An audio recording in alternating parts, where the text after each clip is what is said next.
Now today there is a Republic of Macedonia in the Balkans. It's a breakaway from Yugoslavia. That region represents in antiquity what would have been known as Upper Macedon. That is the non-Macedonian regions brought into the Kingdom of Macedon. And it's an unfortunate use of the term because it is essentially approximates a Byzantine province of the early Middle Ages of the 7th or 8th, 9th century AD. And the people living there speak a Slavic language, a South Slavic language related to Bulgarian, but apparently distinct from Bulgarian.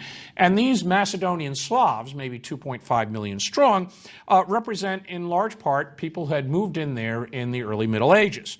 They have laid claim to Alexander and Philip as their kings. Who knows what any of these claims mean in the modern world?